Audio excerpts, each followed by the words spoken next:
وَمَن نُعَمِّرْهُ نَنكِسْهُ فِي الْخَلْقِ أَفَلَا يَعْقِلُونَ، جس کو بھی اللہ وحدہ لا شریک لمبی عمر عطا فرماتا ہے۔ انسان عدم تھا، اس کا وجود نہیں تھا، اللہ وحدہ لا شریک اس کو عدم سے وجود میں لے کر آیا۔ انسان کی ابتدا مٹی سے ہوئی ہے۔ ہم انسانوں کی جو اصل ہے وہ مٹی ہے، مٹی سے انسان کو پیدا کیا گیا، تراب سے مٹی سے انسان کو پیدا کر دیا گیا۔ نبات جو ہے، جو سبزہ جو ہے، جو سبزیاں جو ہم کھاتے ہیں، یہ اس کی غذا بن کر خون پیدا کرتا ہے۔ پہلا مرحلہ یہ ہے کہ انسان مٹی سے پیدا ہوا۔ دوسرا مرحلہ یہ ہے غذا استعمال کرنے کے بعد جب خون بن چکا تو پھر اللہ وحدہ لا شریک نے اسی خون سے ایک پانی کی بوند پیدا کر دی جس کو نطفہ کہا جاتا ہے، جو کہ ظاہری طور پر پلید ہے، نجس ہے، جسم پہ لگ جائے دھونے کا حکم ہے، گندگی ہے، غلاظت ہے۔ پھر اللہ وحدہ لا شریک خون سے نطفہ پیدا فرما لیتا ہے، اور نطفہ خون سے پیدا ہوتا ہے۔ اس کا مرکز کون سی جگہ ہے؟ قرآن یہ کہتا ہے کہ انسان کی پشت سے یہ نطفہ نکلتا ہے، عورتوں کے پستان سے اس کا آغاز ہوتا ہے۔ تو یہی دو قطرے ملتے ہیں تو اللہ وحدہ لا شریک انسان کا وجود پیدا فرما دیتا ہے۔ یہی نطفہ انسان کی پشت سے نکلتا ہے اور مادر رحم میں چلا جاتا ہے، میں رہ کر یہ علقہ بن جاتا ہے۔ علقہ کا معنی ہے جمع ہوا خون، جمع ہوا چوتھرا کہلاتا ہے۔ علقہ کے بعد اگلا مقام ہے مضغہ، گوشت کی بوٹی جو ہوتی ہے اس کو مضغہ کہا جاتا ہے، تو پھر مضغہ کہلاتا ہے۔ مضغہ سے اگلا مقام جو ہے شکم مادر ہے، ماں کا پیٹ جو ہے اس کے اندر یہ اللہ وحدہ لا شریک اس کو وجود دیتا ہے اور اس میں ہڈیاں پیدا فرما دیتا ہے، اس میں اللہ وحدہ لا شریک روح پھونک دیتا ہے۔ اس حالت کو جنین کہا جاتا ہے۔ جب وضع حمل ہو جاتا ہے، بچہ پیدا ہو جاتا ہے تو پھر اس کو ولید کہا جاتا ہے۔ جب یہ دودھ پینے لگ جاتا ہے تو اس کو رضیع کہا جاتا ہے، جیسے کہ آپ کہتے ہیں کہ رضاعت اسی سے بنا ہے۔ جب دودھ پینے کے مقام پہ بچہ آ جاتا ہے اس کو رضیع کہا جاتا ہے۔ جب وہ بولنے کے قابل ہو جاتا ہے اس کو فطیم کہا جاتا ہے۔ جب وہ کھیل کود کے قابل ہو جاتا ہے پھر اس کا نام صبی ہو جاتا ہے۔ صبی کے مقام پہ آگے بچہ کھیل کود کا شکار نظر آتا ہے تو والدین بڑے خوش ہوتے ہیں کہ ہمارے بچے نے قدم اٹھا لیے ہیں، کھیل کود کی طرف بال اٹھاتا ہے، پھینکتا ہے، خوش ہوتا ہے، تھوڑا سا اس طرف نکل جاتا ہے تو یہ اس حالت کا نام صبی ہے۔ بلاغت کے مقام پہ پہنچتا ہے تو اس کو بلوغ کہا جاتا ہے۔ اس کے بعد اگلا مرحلہ جو ہے جب وہ انسان آنکھوں کو باندھنے لگ جاتا ہے تو وہ غلام کہلاتا ہے۔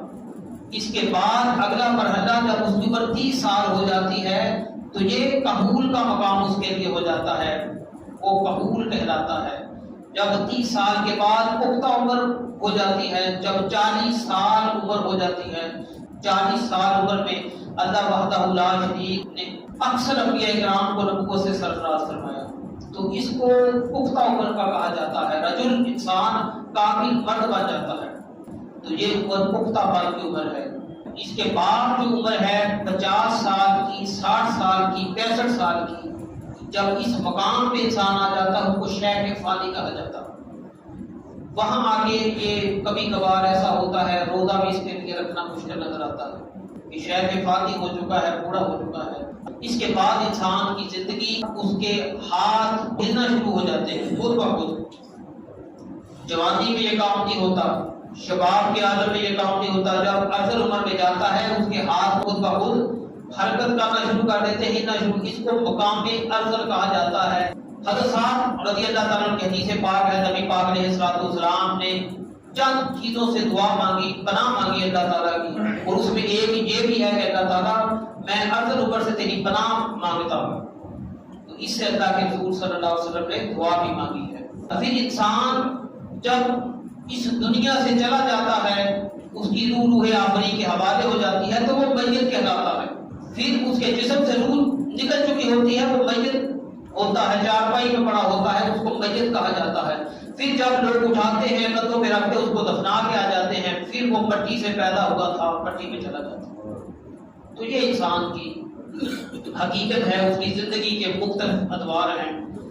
تو اللہ وحدہ لا شریک اسی کا نقشہ پہلی آیت میں ارشاد فرما رہا ہے وَمَن نُعَمِّرْهُ نُنَكِّسْهُ، اور جس کو ہم چاہتے ہیں لمبی عمر عطا فرما دیتے ہیں، پھر جب وقت ہو جاتا ہے واپس اسی عمر کی طرف وہ چلا جاتا ہے، جب بہت زیادہ بڑھاپے میں چلا جاتا ہے، پھر اس کی حرکتیں جو ہوتی ہیں اس میں بچپنا پن نظر آتا ہے۔ تو اس کا اشارہ اللہ وحدہ لا شریک دیتا ہے کہ ہم کسی شخص کو لمبی عمر دے دیتے ہیں، پھر اس کو اصل کی طرف، اس کی بدایت کی طرف لوٹا دیتے ہیں، اس کی جو حرکتیں ہوتی ہیں اس کی عقل صحیح طور پہ کام نہیں کرتی، اس کو سمجھ بھی صحیح نہیں آتی، دماغی قوت جو ہوتی ہے وہ بھی کمزور پڑ جاتی ہے، اس کے اعضاء بھی سست پڑ جاتے ہیں، کمر بھی جھک جاتی ہے۔ اس کا اللہ وحدہ لا شریک نے ذکر خیر فرمایا افلا یعقلون، کیا وہ سمجھتے نہیں ہیں، کیا وہ شعور کی دولت سے راستہ نہیں ہے؟ اللہ وحدہ لا شریک نے ایک عمر دی ہے تو اس کو غنیمت سمجھنا چاہیے، جوانی کو غنیمت سمجھے بڑھاپے سے پہلے، یہ بھی حدیث پاک کا مفہوم ہے۔ وما علمناه الشعر وما ينبغي له ان هو الا ذکر وقرآن مبین، ہے وما علمناه الشعر، اور نہیں ہم نے تعلیم دی ہے اس نبی کو شعر کی۔ شعر کہا جاتا ہے ایسے کلام کو جس میں ردیف اور قافیہ کا وزن کا خیال رکھا جاتا ہے۔ شاعر جو ہوتے ہیں تو وہ اپنی شاعری کے اندر اس چیز کو لے کے آتے ہیں، موزون ہوتے ہیں، ردیف اور قافیہ اس کا خیال کرتے ہیں اور اپنے شعروں کے اندر اس چیز کو لاتے ہیں۔ اللہ وحدہ لا شریک نے رد فرما دیا ہے کہ ہم نے اس نبی کو جو شعر ہے، اشعار ہیں، ان کی تعلیم نہیں دی ہے۔ وما ينبغي له، وہ نہ ہی ان کے لیے مناسب ہے اللہ کا نبی ہو۔ اللہ وحدہ لا شریک نے شعر سکھا کر دنیا میں نہیں بھیجتا، یہ نقطہ ذہن رکھیں۔ ان هو الا ذکر وقرآن مبین، یہ ہے کہ یہ تو نصیحت ہے، قرآن کے اندر نصیحت ہے، وقرآن مبین کے الفاظ ہیں اور روشن کتاب ہے۔ اللہ وحدہ لا شریک نے حضور اکرم صلی اللہ علیہ وآلہ وسلم کو دے کر بھیجی ہے۔ یہاں یہ بات قابل ذکر ہے، حضور اکرم صلی اللہ علیہ وآلہ وسلم کو شاعر بھی کہا گیا۔ یہ جو نبی بن کے تشریف لائے یہ تو کچھ شاعر معلوم ہوتا ہے۔ وہ قرآن مجید کا اسلوب جو ہے وہ اس کو دیکھیں، اللہ وحدہ لا شریک قرآن عظیم میں ایک مثال کوٹ کرتا ہوں، اعوذ باللہ من الشیطان الرجیم، بسم اللہ الرحمن الرحیم، انا اعطیناک الکوثر فصل لربک وانحر ان شانئک هو الابتر۔ ہر جگہ آخر میں را کا استعمال ہوا ہے، تینوں آیتوں کے آخر میں را کا استعمال ہوا ہے، تو اس لیے ایسا کلام ہے جس میں ردیف ہو قافیہ ہو، لیکن یہاں ایسی چیز نہیں ہے، لیکن قرآن کا حسن اسلوب نظر آتا ہے۔ تو ان چیزوں کو دیکھ کر جیسے تبت یدا ابی لہب وتب، اس پہ اس صورت کو اٹھا کے دیکھیں، اس پہ آخر پہ با کا زیادہ استعمال آپ کو نظر آئے گا۔ قل هو اللہ احد، اس صورت کو اٹھا کے دیکھیں، اس میں آخر میں دال کا ذکر اللہ وحدہ لا شریک نے استعمال فرمایا ہے۔ تو انہوں نے سمجھ لیا کہ یہ جو کلام ہے یہ شعر ہے اور یہ شاعر ہے، اس نے خود ساختہ کلام بنا لیا ہے، گڑھ لیا ہے۔ تو اللہ وحدہ لا شریک نے اس کا رد فرما دیا ہے کہ یہ جو میرا محبوب ہے یہ دنیا میں شاعر بن کے تشریف نہیں لایا، نہ ہی اس کا کلام شعروں پر مبنی ہے اور نہ میرا محبوب شاعر ہے، یہ اللہ کا کلام ہے، یہ تمہارے سامنے بیان کر دیتا ہے۔ ان ہوا الا ذکر، مگر یہ نصیحت ہے، سراپا ہدایت ہے، اللہ کی طرف سے اتارا ہوا ہے، اور اللہ کا محبوب جو ہے اس کا کام تو یہ ہے کہ اللہ وحدہ لا شریک لوگوں تک اس کو پہنچا دے۔ یہ روشن کتاب ہے، کھلی کتاب ہے، اس میں کوئی شک نہیں، کوئی کج پن نہیں، کوئی ٹیڑھا پن نہیں ہے۔ لِيُنذِرَ مَنْ كَانَ حَيًّا وَيَحِقَّ الْقَوْلُ عَلَى الْكَافِرِينَ، تاکہ آپ ڈرائیں من کانا حی، اس کو جو زندہ ہو، یا حیّن کے الفاظ ہیں، اور حیّن سے مراد یہاں یہ ہے کہ جو عقل والے ہیں پیارے محبوب آپ ان کو ڈرائیں، جو عقل نہیں رکھتے ان کو ڈرانے کا کوئی فائدہ نہیں، جس کو پتہ ہی نہیں ہے دوزخ جنت کیا ہے، آپ بتلا بھی چکے ہیں، بار بار انہیں واضح و نصیحت کر رہے ہیں، لیکن وہ باز آنے والے نہیں ہے، ماننے والے نہیں ہے۔ پیارے محبوب تیرا کام تو فقط تبلیغ کر دینا ہے، نعمت ایمان سے مالا مال کرنا میرا کام ہے، آپ تبلیغ کریں، لوگوں کو ڈرائیں، جو عقل رکھتے ہیں، شعور کی دولت سے آراستہ ہیں، سمجھدار ہیں، آپ کا کام ہے ان تک پہنچا دیں۔ حی ویحق القول علی الکافرین، اور حق بات جو ہے یہ ثابت ہو چکی ہے علی الکافرین، کافروں پر۔ کافر جانتے ہیں کہ یہ اللہ کا کلام ہے، یہ نبی حق ہے، سچ ہے، لیکن وہ اپنے آباء و اجداد کی اندھا تقلید میں اندھے ہو چکے ہیں، اور ان کی باتوں کو رد کرتے نظر نہیں آتے۔ اے پیارے محبوب، تیرا کام تھا قرآن کی تعلیم کو عام کرنا، اور کافروں پر حق بات ثابت ہو چکی ہے۔ تیرا کام فقط یہی تھا تبلیغ کر دینا، ان کو نیکی کی دعوت دے دینا۔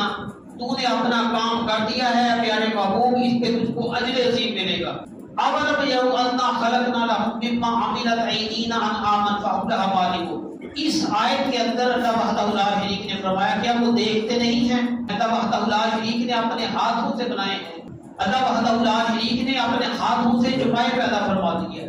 انعامن چوپائے کو کہتے ہیں، مویشیوں کو کہتے ہیں، ڈنگروں کو کہا جاتا ہے۔ اللہ وحدہ لا شریک ایسا ہے جس نے پیدائش کر دی ہے، اپنے ہاتھوں سے پیدا کر دیا ہے۔ اس کا معنی یہ نہیں کیا جائے گا کہ اللہ وحدہ لا شریک کے ہاتھ ہیں۔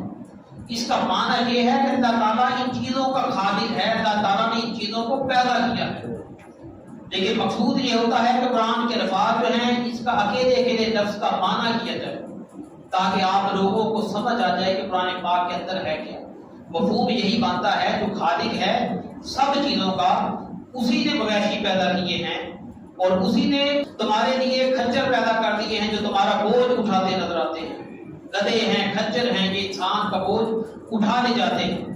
تو اللہ وحدہ لا شریک نے ان کو پیدا فرمایا۔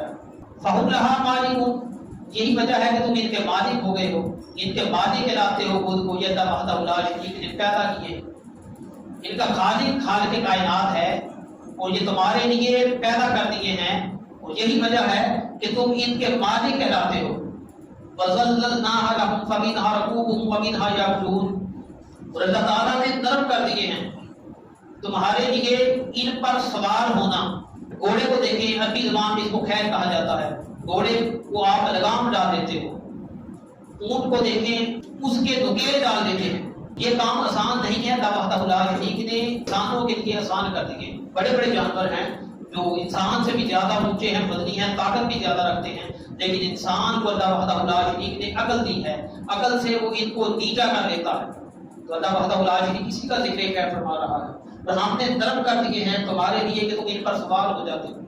اونٹ پر انسان سوار ہو جاتا ہے، گھوڑے پہ ہو جاتا ہے، کھچر پہ ہو جاتا ہے، گدھے پہ ہو جاتا ہے، اور دوسرے جانور بھی استعمال کر لیتا ہے، سواری کے طور پر ان کا استعمال کیا جاتا ہے۔ وَمِنْهَا يَأْكُلُونَ، اور اس میں کچھ ایسے بھی ہیں جن کو انسان کھا بھی لیتا ہے، جو حلال جانور ہیں وہ اللہ وحدہ لا شریک نے کھانے پینے کے لیے رکھے ہیں، اہل ایمان ان میں سے کھاتے ہیں۔ اور رکھے دیکھیں اس میں کون کون سے ہیں جو حلال جانور ہیں، جیسے بکرا ہے، دمبا ہے، بھیڑ ہے، گائے ہے، بھینس ہے، بیل وغیرہ، یہ سارے کے سارے جو چیزیں ہیں، مرغی ہے، چھوٹے پرندے بھی ہیں، بعض جاندار ہیں، بعض بڑے جانور ہیں، یہ سارے کے سارے اللہ وحدہ لا شریک نے انسان کے تابع کر دیے ہیں، اور یہ ان پہ سواری بھی کرتے ہیں، اور جب درکار ہو، بھوک درکار ہو تو ان کو کھایا بھی جا سکتا ہے۔ تو اسی کا ذکر اللہ وحدہ لا شریک نے یہاں کیا ہے۔ وَظَلَّلْنَا کے الفاظ ہیں اور اس کا معنی ہے اللہ وحدہ لا شریک نے آسانی کر دی ہے، نرم کر دیا ہے۔ نرم کا معنی یہی ہے کہ انسان کی دسترس میں یہ چیزیں آ گئی ہیں۔ وَلَهُمْ فِيهَا مَنَافِعُ وَمَشَارِبُ أَفَلَا يَشْكُرُونَ، اور اسی کے اندر انسانوں کے فائدے اللہ وحدہ لا شریک نے رکھ دیے ہیں۔ وَمَشَارِبُ، اور پینے کی چیزیں ہیں، یہی جانور ہیں جن کا ہم دودھ ہوتے ہیں، دودھ پیتے ہیں، فائدے بھی اٹھاتے ہیں، گوشت بھی کھاتے ہیں، اور جب وقت آئے، جب درکار ہو تو انسان اس سے بہترین غذا بھی حاصل کرتا ہے۔ دودھ، دہی اسی سے حاصل ہوتے ہیں، لسی کا مسکن یہی ہے، مکھن کا مسکن یہی ہے، یہی سے ساری چیزیں نکلتی ہیں، پنیر بھی اسی سے بنتا ہے۔ تو دیکھیں اللہ وحدہ لا شریک نے انسان کے لیے کیا کیا چیزیں پیدا فرمائی ہیں۔ افلا یشکرون، کیا وہ ان ساری باتوں پہ شکر ادا نہیں کرتے؟ ساری چیزوں پہ ان کو شکر ادا کرنا چاہیے۔ جب اللہ تعالیٰ کی نعمتیں استعمال کر رہا ہو تو آگے میں یہی کہہ دیا الحمدللہ رب العالمین، اللہ تعالیٰ تیرا شکر ہے، ساری تعریفیں تیرے لیے ہیں۔ اللہ وحدہ لا شریک نے مخلوق پیدا فرمائی ہے جس میں انسان کے فائدے ہیں۔ تو آج کے بعد میں انہی چیزوں کا تذکرہ کیا گیا ہے کہ اللہ تعالیٰ نے انسان بنایا، اس کی عظمت میں نے آپ کے واضح فرمائی۔ اللہ تعالیٰ نے جاندار پیدا فرمائے، کھانے پینے کے لیے پیدا فرمائے، اس پر روشنی ڈالی۔ اللہ تعالیٰ سے دعا کرتا ہوں اللہ تعالیٰ ہمیں قرآن کا فہم نصیب فرمائے۔ وما علیہ البلاغ۔